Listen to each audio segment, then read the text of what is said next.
예전에 한창 유행하던 이 단어가 있는데요. 이불 밖은 위험해입니다. 이불 밖은 위험해. 그 이불 밖은 위험해라는 이야기는 이제 자기 집, 자기가 있는 침대, 그 밖으로 나가면 위험이 도사리고 있고 또 사건, 사고가 일어나고 그 밖으로 사실은 더 구체적으로 얘기하면 나가기 싫은 상태의 사람들을 이야기하여 이불 밖은 위험해. 나가기 싫어. 이제 나가면 위험이 도사리니 나는 꽁꽁 이 집 안에 숨어 있을 거야 라는 이야기가 한창 유행하던 때가 있었습니다. 사실 요즘은 그렇게 유행하지 않지만 요즘 딱 어울리는 단어이지 않을까 저는 생각해 봅니다. 이불 밖은 위험하죠. 다들 마스크 쓰고 다니시고 또 사람이 많이 모인 곳에는 좀 이렇게 기피하고 또 뭐 정부의 시책이지만 방역 지침을 잘 지켜서 개인의 거리두기라든지 또한 인원들이 제한되어서 모임들이 자유롭지 못합니다. 말 그대로 바이러스라는 한 이 요소 때문에 이불 밖은 이 위험해가 되어 버렸습니다. 그로 인해서 찾아온 여러 가지 두려움, 공포, 때로는 무서움들이 있습니다. 불안함도 있고 때로는 염려도 있습니다. 우리가 살아가는 삶에는 언제나 그런 것들이 도사려 왔지만 지금은 어떠한 한 요소, 이 바이러스라는 요소 때문에 더더욱 사람들이 그리고 어떤 모든 시간들이 모든 공간에서 그런 위험성을 안고 살아갑니다. 우리가 지금 예배를 드리고 있지만 사실 세상 사람들의 눈에 볼 때는 여기가 가장 위험하지 않나 이런 얘기들을 합니다. 근데 우리가 볼 때는 대중교통을 이용하는 지하철이 더 위험해 보이고 음식점에 4인 이상은 못 가지만 가득 메운 음식점이 더 위험해 보이는데 말이죠. 맞죠? 교회가 위험하다고 자꾸 이야기하니까 뭐 저희도 위험한가 뭐 이렇게 생각이 들지만 그렇지 않을 겁니다. 그럼에도 우리가 서로를 지키는 의미에서 방역 지침이라든지 여러 가지를 지켜가고 있죠. 서로를 지키기 위해서 말입니다. 그럼에도 불구하고 우리의 두려움은 2년여가 이제 다 되어 가도록 이 바이러스 때문에 두려움이 있습니다. 사실 제 주변에는 코로나 바이러스에 확진되어서 바로 옆에서 당하거나 이렇게 있던 사람은 없지만 또 이렇게 어려움들을 이야기를 종종 건너 듣곤 합니다. 우리의 삶에는 언제나 두려움이 있습니다. 두려움이 도사린다라는 것은 곧 내가 더 원론적으로는 존재가 흔들리는 것을 의미합니다. 그런 의미에서 오늘 말씀을 좀 함께 보고자 하는데요. 오늘 말씀 2절과 3절인데요. 같이 한 번 더 읽도록 하겠습니다. 2절, 3절입니다. 그러므로 땅이 변하든지 산이 흔들려 바다 가운데 빠지든지 바닷물이 솟아나고 뛰놀든지 그것이 넘침으로 산이 흔들릴지라도 우리는 두려워하지 아니하리로다. 아멘. 여기 있는 상황, 땅이 변하고 산이 흔들리고 바다 가운데 산이 흔들려 빠지든지 바닷물이 솟아나든지 뛰놀든지 그것이 넘침으로 산이 흔들릴지라도 이런 상황이 발생하면 여러분들 어떨까요? 이것을 직관적으로 얘기하자면 지진, 자연재해로 볼 수 있을 겁니다. 사실은 이거는 오늘 우리가 시편이라고 기록된 시이기 때문에 더더욱 시적인 요소들이 가미되어 있고 시적인 표현으로 볼 수 있겠죠. 근데 직관적으로 보면 지진의 상황이죠. 얼마 전에도 저기 제주도에서 지진이 일어났었는데요. 제 아는 동기인 목사님이 제주도에 계셨는데 서귀포에 있었는데 본인은 이제 여기 제주시 쪽에 있었는데도 거기서도 다 느낄 정도로 이렇게 깜짝 놀랐다고 이야기하더라고요. 시인은 오늘 그런 표현을 가져오고 있습니다. 땅이 천재지변이 일어난 것처럼 지진과 바다가 일어나는 것처럼 위험한 상황, 이런 상황이 처하면 어떨까? 여러분들 어떨까요? 두려울 것입니다. 아니 두려움을 떠나서 원초적인 공포가 우리의 마음과 생각을 마비시키고 아무것도 할 수 없는, 지금 저희 부산에만 해도 지진에 저희 양정교회야 지진 내진 설계가 잘 되어 있겠지만 그렇게 대비되어 있지 않죠. 일본은 자주 지진이 일어나기 때문에 그런 것들이 대비되어 있어서 어떻게 대피하는지 어떤 상황에 이렇게 해야 되는지를 다 요령들을 서로 알고 있습니다. 여러분들 지금 여기 지진이 일어나면 여러분들 어떻게 하셔야 될까요? 실제적인 질문입니다. 네, 어떻게 해야 될까요? 그렇죠. 바닥에 이렇게 이렇게 널따란 뭐 책상 밑, 뭐 이제 식탁 밑에 들어가야 되는데 뭐 제 의자 밑에라도 들어가서 숨어야 되겠죠. 건물이 이렇게 위에 떨어지면 여긴 당연히 조명등이 이렇게 떨어질 수 있는 위험등이 있으니까요. 실제적인 것이라고 봤을 때에 두렵고 무섭기 때문에 사실 그 상황이 되면 머리로는 이해하고 있던 것들이 목사님이 아침에도 얘기하셨던 것처럼 블랙아웃이 돼버리죠 말이죠. 어떻게 하지? 순간 얼어버리고 몸은 경직되고 마음과 생각이 따로 막 됩니다. 두려움입니다. 사실 이런 것들이 직관적인 자연재해라든지 이런 것들도 있지만 우리가 지금 겪고 있는 코로나 상황, 더 구체적으로는 삶의 개인으로 당하고 있는 살아가는 삶에서 올 한 해에도 당연히 있었으리라 생각됩니다. 누구 하나도 이 어려운 때에 또한 어려운 상황 가운데에서 벗어나 나는 행복하고 자유롭고 나는 아무 염려 없고 이런 사람은 없을 것입니다. 그런 두려움이 생기는 이유는 오늘 말씀드렸던 이런 불안함, 상황의 변화와 막막함 등이 있죠. 개인적으로는 대학생들, 우리 청년들에게 있어서는 대학을 진학하는 과정, 대학을 마치고 사회로 나아가는 과정이 사실 그러합니다. 요즘은 취업하는 것이 어떠한 직장이라도 가지고 있으면 참 다행이다 라고 생각할 정도로 그렇게 살아가는 게 우리의 청년들입니다. 어떠한 내 조건, 내 상황이 내가 원하는 조건에 맞춰가는 게 아니라 그냥 직장 있는 것 자체가 그래도 딴 사람들의 부러움과 그런 시선을 받는 자리이죠. 그런 위기 속에, 때로는 변화 속에 우리가 늘 살아가기 때문입니다. 그것이 두려움으로 찾아옵니다. 마음은, 생각은 이렇게 저렇게 해야 되는 것 알죠? 압니다. 그런데 그게 잘 안 된다는 거죠. 사실 설교 시간에 잘 하고 싶지 않지만 하는 얘기가 있는데 군대 이야기입니다. 그런데 저를 여러 번 말씀드리지만 여기 옆에 있는 동부경찰서라고 저기 부산 진역에 있는 동부경찰서에 있었습니다. 거기에서 이제 의무경찰을 했는데요. 저희는 늘 언제나 훈련 아니면은 방범 아니면은 데모를 막으러 가야 합니다. 그 시위 진압을 막으러 가야 되는데 한날은 이제 그 훈련 기간이라기 때문에 훈련 기간이라는 것은 대부분 이제 시위가 잘 일어나지 않는 기간에 훈련을 합니다. 이제 그런 훈련 기간이라서 아침부터 오후 늦게까지 훈련을 하고 왔어요. 그래서 전투복이라는 것을 까만색 입고 그걸로 막 훈련하고 왔기 때문에 그것들을 다 이제 세탁실로 가져가서 이제 그 안에 있는 세탁실에서 다 빱니다. 빨고 나면 이제 가지고 있는 것은 근무복 내지는 이제 그 안에 있는 생활복 정도입니다. 근데 그날 갑자기 사이렌이 막 울리는 거예요. 울리더니 비상, 전원 전투복으로 환복, 대기 이렇게 뜨는 거예요. 와, 난리 난 거죠. 제가 그때 이제 막 일병이 됐을 때였거든요. 어떻게 해야 될지 모르는 거예요. 왜냐면 지금 전투복이 어디에 있죠? 세탁기에 돌아가고 있습니다. 네.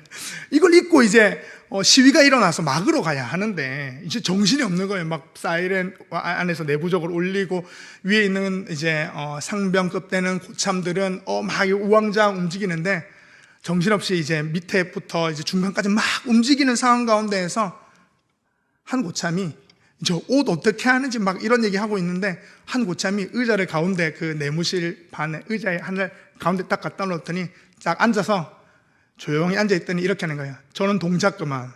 다 앉아. 그 말에 어떻게 해야 되죠? 막 움직이던 것들을 멈추고 자리에 앉았습니다. 그러더니 그 고참이 누구 가서 빨리 어떻게 했는지 보고 와. 누구 지금 상황실 어떻게 되는지 이야기하고 와. 그러고 나머지는 다 앉아있어. 움직이지 마. 정신 없으니까. 이렇게 얘기하는 거예요. 순간 그 안에 있는 내무실이 싹 정리가 되어버렸습니다. 혼란하고 비상이고 다들 막 정신없고 그런 상황 가운데에서 이 고참이 짬밥이 무서운 거죠. 네. 그 상황 가운데에서 싹 정리를 해버리는 겁니다. 사람들은 다 이제 마음속으로는 어떻게 해야지?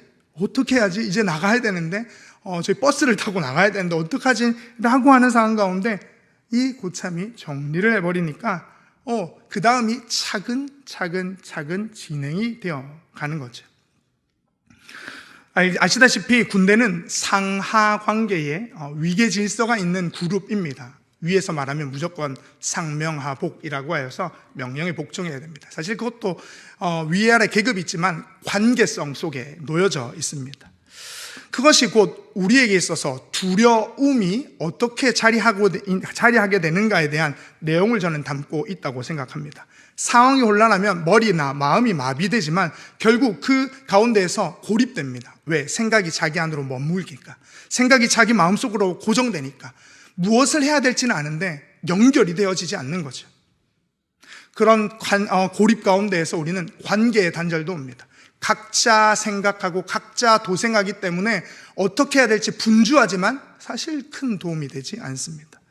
그 관계의 단절이 곧 두려움으로 찾아오는 것이죠.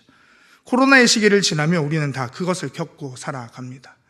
교회를 나오니까 사실은 저는 그렇게 특별하게 또 우리 사회에서 생활하면서 특별하게 느끼지 못하지만 세상에는 그런 사람들이 꽤 많기 때문에 고립되어 생을 달리하는 사람도 그리고 고독사 하는 청년도 어르신도 꽤 많다라는 뉴스 보도를 보게 됩니다. 관계의 단절, 그것은 곧 우리의 삶의 끝을 의미하기 때문입니다. 오늘 이 시편의 기자는 그런 두려움, 무서움이 찾아오는 것을 해결하기 위하여서 때로는 해결받았기 때문에 이런 이야기를 하는 거죠. 산이 변하고 바다가 일어나고 어떠한 일이 일어난다 할지라도 그 속에서 어떻게 해요? 두렵지 않다라고 이야기합니다. 예수님께서 이런 얘기를 하셨습니다. 예수님께서 마태복음 6장에 보면 제자들에게 이렇게 닥쳐올 환난에 대하여서 이야기하면서 너희는 이라고 이야기하면서 이렇게 말씀합니다. 제가 좀 길지만 읽어드리겠습니다. 마태복음 6장 24절부터 그 이하의 말씀입니다. 한 사람이 두 주인을 섬기지 못할 것이니 혹 이를 미워하고 저를 사랑하거나 혹 이를 중히 여기고 저를 경히 여김이라. 너희가 하나님과 재물을 겸하여 섬기지 못하느니라. 그러므로 내가 너희에게 이르노니 목숨을 위하여 무엇을 먹을까 무엇을 마실까 몸을 위하여 무엇을 입을까 염려하지 말라. 목숨이 음식보다 중하지 아니하며 몸이 의복보다 중하지 아니하냐. 공중의 새를 보라. 심지도 않고 거두지도 않고 창고에 모아들이지도 아니하되 너희는 너희 하늘 아버지께서 기르시나니 너희는 이것들보다 귀하지 아니하냐. 너희 중에 누가 염려함으로 그 길을 한 자라도 더할 수 있겠느냐. 또 너희가 어찌 의복을 위하여 염려하느냐. 들의 백합화가 어떻게 자라나는가 생각하여 보라. 수고도 아니하고 길쌈도 아니하느니라. 그러나 내가 너희에게 말하노니 솔로몬의 모든 영광으로도 입은 것이 이 꽃 하나만 갖지 못하였느니라. 오늘 있다가 내일 아궁이에 던져지는 들풀도 하나님이 이렇게 입히시거든 하물며 너희일까 보냐. 믿음이 작은 자들아. 그러므로 염려에 이르기를 무엇을 먹을까 무엇을 마실까 무엇을 입을까 하지 말라. 이는 다 이방인들이 구하는 것이라. 너희 하늘 아버지께서는 이 모든 것이 너희에게 있어야 할 줄을 아시느니라. 그런즉 너희는 먼저 그의 나라와 그의 의를 구하라. 그리하면 이 모든 것을 너희에게 더하시리라. 그러므로 내일 일을 위하여 염려하지 말라. 내일 일은 내일이 염려할 것이요 한날의 괴로움은 그날에 족하니라. 아멘. 왜 두렵지 않겠습니까? 예수를 믿는다는 것, 1세기 당시에서 제자들은 그 두려움 속에 예수님의 말씀을 기억하고 그 예수님의 말씀을 적어 복음서로 남겨두었습니다. 두려움하는 이들, 제자로 부름받았지만 세상 가운데 살아가는 이들 앞에는 당시의 사람들에게 눈빛과 그들의 삶의 문화 속에서 배척당하고 때로는 그들의 상황 가운데에서 외면당하기 일쑤였을 겁니다. 그런 상황 가운데서 말씀하시죠. 염려하지 마라. 걱정하지 마라. 너희는 백합화보다 새보다 귀하지 아니하냐. 그런 다음에 이렇게 이야기하였습니다. 제가 말씀을 읽은 대로 보면 이는 다 이방인들이 구하는 것이라. 너희 하늘 아버지께서 이 모든 것이 너희에게 있어야 할 줄을 아시느니라. 아멘. 하늘 아버지께서 아신다. 너희의 관계가 상황이 염려와 근심으로 둘러싸여 있다 하더라도 하나님이 아시고 붙잡아 너희를 이끌어 가신다라고 말씀하고 계십니다. 두려움에 휩싸인 우리의 마음 가운데 여러분들 하나님이 붙들고 계신 것 아시나요? 때로는 우리가 정처 없이 쏟아다니는 모든 상황 가운데에서 하나님이 우리를 인도하신다는 것 아십니까? 그 하나님이 아버지시랍니다. 아버지. 저희 집에 아들이 있죠. 늘 설교시마다 아들 얘기해서 죄송한데요. 아들 하나 놓고 진짜 목사님 말씀대로 매번 써먹어가지고 뭐 아들 한 10명 있는 것 같은데, 아들 하나 있습니다. 하나. 네. 네, 아들 하나 있는데 그 아들이 이렇게 높은 데 올라가서 뛰어내리고 싶을 때가 있습니다. 이제 조금씩 커가니까 그런 걸 하고 싶은가 봐요. 근데 어느 정도 높이까지 혼자도 뛰어요. 뛰고 밑에가 좀 매트가 있고 뛰는데 그 위상 이상, 때로는 자기가 무서워하는 높이에 살짝 올라갔는데 뛰기가 불안한 거죠. 그럼 누구를 부를까요? 아빠라고 부릅니다. 왜 부를까요? 잡아줘. 손잡아서 같이 뛰어달라는 얘기입니다. 아빠 손잡으면요, 내려가기가 쉽겠죠. 믿음이 간다 이 말이죠. 제가 믿음직하고 대단한 사람이 아닙니다. 여러분들도 다 그 아버지시며 어머니이시지 않습니까? 하나님의 손을 붙들면, 하나님이 우리의 손을 붙들고 계시다는 걸 알면, 그분이 나의 아버지신다는 것을 알면, 상황이, 고립된 우리의 마음과 상황들이, 우리가 단절되어서 겪고 있다는 이 모든 것들이 끝이 아님을, 내가 죽음으로 끝나지 않고 내가 어려운 가운데 끝나지 않는다는 것을 깨닫게 된다 이 말입니다. 하나님은 이 2020년부터 시작된 코로나로 인하여서 관계가 단절되고 어려운 가운데 있는 우리에게 말씀하고 있는 건 아닐까요? 그동안 믿는 데 대해서, 예수를 믿어오는 상황 가운데에서 개인적인 어려움들은 있었지만 이렇게 범세계적인 일은 사실 없었죠. 특별한 국가, 나라가 아닌 이상에 우리 이북에 있는 북한만 하더라도 그곳에서는 어려움을 겪고 있습니다. 그러나 이 일은 전 세계적으로 일어나 우리를 혼란에 빠뜨립니다. 두렵습니다. 당장의 바이러스라는 게 눈에 보이지도 않고 어찌해야 될 바를 알지 못합니다. 그러나 여러분들, 그 바이러스보다 크신 하나님이 여러분들의 손을 붙잡고 있습니다. 그분이 우리의 아버지로 우리를 붙들어 가고 있습니다. 그거 모르는 사람 없죠. 다 알죠. 머리로는요. 생활에서 작동하지 않을 때가 더 많다라는 겁니다. 그러하게 오늘 이 시인은 이렇게 고백합니다. 1절인데요. 같이 읽도록 하겠습니다. 하나님은 우리의 피난처시요 힘이시니 환난 중에 만나의 큰 도움이시라. 할렐루야. 아멘. 우리의 피난처, 힘, 도움이라는 이 단어들은 곧 우리가 의지하고 우리가 함께하는 대상이 누구인지에 대해서 말씀해 주고 있지요. 특별히 여기 우리의 피난처라는 이야기는 46편에 있는 곳곳에 등장하는데요. 7절과 11절에도 등장합니다. PPT 화면은 뜨지 않는데요. 성경에 계신 분들은 같이 한번 읽도록 하겠습니다. 7절과 11절입니다. 만군의 여호와께서 우리와 함께 하시니 야곱의 하나님은 우리의 피난처 시로다. 11절입니다. 만군의 여호와께서 우리와 함께 하시니 야곱의 하나님은 우리의 피난처 시로다. 아멘. 피난처 앞에 보면 가로 1 돼 있지 않습니까?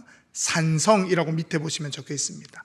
같은 단어가 아닙니다. 1절에 있는 단어와 7절과 11절에 있는 단어가 같은 단어가 아니지만 같이 번역해 놨습니다. 이유는 그 피난처가 산성이 여호와 하나님 됨을 깨달았다. 도움이 되심을 깨달았다. 나의 힘이 되심을 깨달았다. 언제요? 환난 중에. 나의 피난처 예수 의지해요. 나의 피난처 예수 의지해요. 나의 가는 길에 거센 바람 몰아쳐와도 나의 피난처 예수 의지해요. 아버지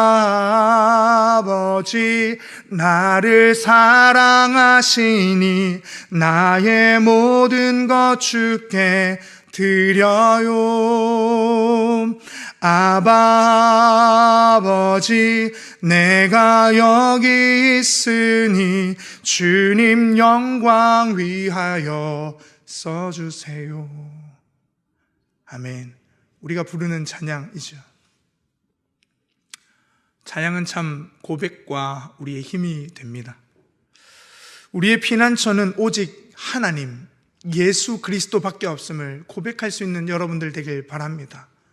우리의 상황은 언제 또 급변할지 모르고 세상의 정보는 이런저런 정보들이 우리의 머리를, 우리의 마음을 이렇게 저렇게 뒤흔들어 놓을지 모릅니다.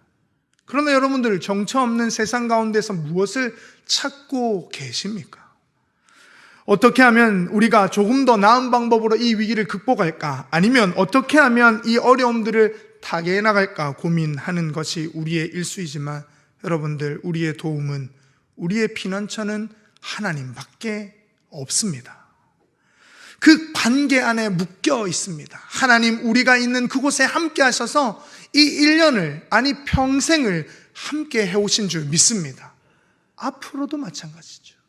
하나님이 너희를 버리시거나 우리를 내쫓으시거나 우리를 모른다 하지 아니하시고, 내가 너희의 피난처 되어줄게, 내가 너희의 도움이 되어줄게, 내가 너의 손을 끝까지 잡아줄게 라고 말씀하셔서 오늘 이곳에 있는 줄 믿습니다. 여러분들이 어디에 있든지, 어떠한 시간에 있든지, 어디를 가든지 말입니다. 그런 하나님과의 뗄 수 없는 관계 속에 우리가 있습니다. 하나님이 우리의 아버지시라 말씀하시죠. 다윗은 자신의 상황과 어려움 가운데 시편 37편에 이렇게 고백합니다. 주변이 악으로 감싸있고 삶이 궁핍함 가운데 놓여있을 때 이렇게 고백합니다. 시편 37편 1절부터 11절인데요 한 번 더 제가 마지막으로 읽으려고 합니다. 악을 행하는 자들 때문에 불평하지 말며 불의를 행하는 자들을 시기하지 말지어다. 그들은 풀과 같이 속히 배임을 당할 것이며 푸른 채소같이 쇠잔할 것이미로다. 여호와를 의뢰하고 선을 행하라. 땅에 머무는 동안 그의 성실을 먹을거리로 삼을지어다. 또 여호와를 기뻐하라. 그가 내 마음의 소원을 내게 이루어 주시리로다. 내 길을 여호와께 맡기라. 그를 의지하면 그가 이루시고 내 의를 빛같이 나타내시며 내 공의를 정오의 빛같이 하시리로다. 여호와 앞에 잠잠하고 참고 기다리라. 자기 길이 형통하며 악한 꾀를 이루는 자 때문에 불평하지 말지어다. 분을 그치고 노를 버리며 불평하지 말라. 오히려 악을 만들 뿐이라. 진실로 악을 행하는 자들은 끊어질 것이나 여호와를 소망하는 자들은 땅을 차지하리로다. 잠시 후에는 악인이 없어지리니 내가 그곳을 자세히 살필지라도 없으리로다. 그러나 온유한 자들은 땅을 차지하며 풍성한 화평으로 즐거워하리로다. 아멘. 세상을 보면 불의 속에, 때로는 위험 속에 우리가 살아가는 것 같습니다. 신실한 사람들은 더 궁핍해져 가는 것 같고, 때로는 그 정직함으로 살아가는 사람들은 더 외면받는 세계 같습니다. 그러나 우리는 세상을 의지하거나 거기에서 뭔가를 얻어내야 될 사람들이 아닙니다. 우리의 공급은, 우리의 피난처는, 우리의 도움은 여호와 하나님이시기 때문입니다. 사랑하는 양정교회 성도 여러분, 오늘 낮예배 목사님께서 얘기하신 것처럼 이 상황이 언제까지 지속될지 우리는 알지 못하고, 그런 상황 가운데 우리는 하나님이 주신 기쁨과 웃음이 가득할 수 있기를 간절히 소망합니다. 제 말은 회의론자가 되라는 얘기가 아닙니다. 언젠가 하나님이 계시니까 어떻게든 되겠지 하는 회의론자 말고, 오늘 이 상황과 현실 속에 두 발을 땅에 붙이고 여러분들이 있는 가정에서 부모로서, 때로는 자녀로서, 때로는 직장인 생활을 하는 사람, 사회인으로서 당당히 주의 손을 잡고 살아가십시오. 그게 은혜입니다. 그게 우리가 살아가야 될 이 한 해였고, 앞으로 우리가 살아가야 될 또한 2022년이 되는 줄 믿습니다. 우리가 처음에 이렇게 얘기했죠. 하이파이브를 하면서 어떻게 얘기했죠? 수고했대, 이렇게 얘기했죠. 우리 마지막으로 이렇게 인사하고 또 마무리하려고 하는데요, 하이파이브 하시면서 하나님만 의지하제이, 이렇게 인사했으면 좋겠습니다. 인사하겠습니다. 하나님만 의지하제이.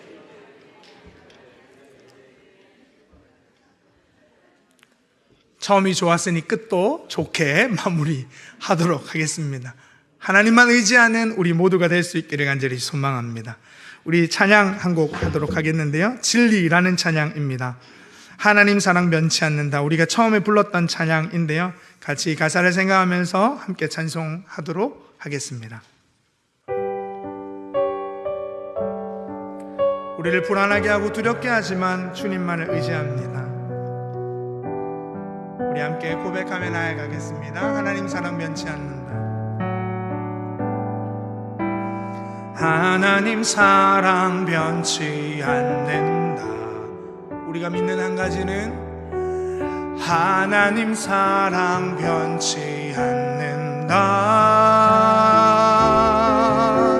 세상 다 변하고 날 버린다 해도 하나님 사랑 변치 않는다. 하나님 내 길을 인도하십니다. 하나님 내 길 인도하신다. 하나님은 우리의 길을, 하나님 내 길 인도하신다. 나의 가는 길 다 주님께 있으니 하나님 내 길 인도하신다. 반드시 기도 응답하신다. 반드시 기도 응답하신다. 우리 하나님은 반드시 기도 응답하신다. 때론 나의 뜻과 다른 길이라도 반드시 기도 응답하신, 우리는 오직 하늘의 것을 구하면, 하늘의 것을 구하면 산다. 하늘의 것을 구하면, 하늘의 것을 구하면 산다. 세상 헛된 것에 소망 두지 말고 하늘의 것을 구하면 산다. 기도하겠습니다. 살아계신 하나님, 하나님의 사랑이 변치 않고 하나님이 우리의 피난처요 피할 바위요 힘이시요 도움이 되심을 알게 하심이 감사합니다. 산이 변하든지 땅이 흔들리며 바다가 넘칠지라도 우리가 겪고 있는 개인의 상황과 현실이 때로는 지금 범지구적인 아버지 하나님 상황들로 우리가 혼란을 겪고 있는 이 순간에도 하나님 우리 손 붙들고 인도하시기에 변하지 않으시는 하나님의 그 사랑이 우리를 끝까지 도우시는 줄 믿습니다. 하나님 의지하고 52주를 지나 오늘 이 마지막 예배를 드리듯 2022년에도 그 하나님 변함없이 우리를 사랑으로 인도하실 줄 믿습니다. 우리의 기도에 응답하실 줄 믿습니다. 우리의 길을 인도하실 줄 믿습니다. 우리는 오직 하늘의 것을 구하며 살아가는 주님의 자녀들 될 수 있도록 인도하여 주옵소서. 모든 말씀 우리 구주 예수 그리스도의 이름으로 기도드립니다. 아멘.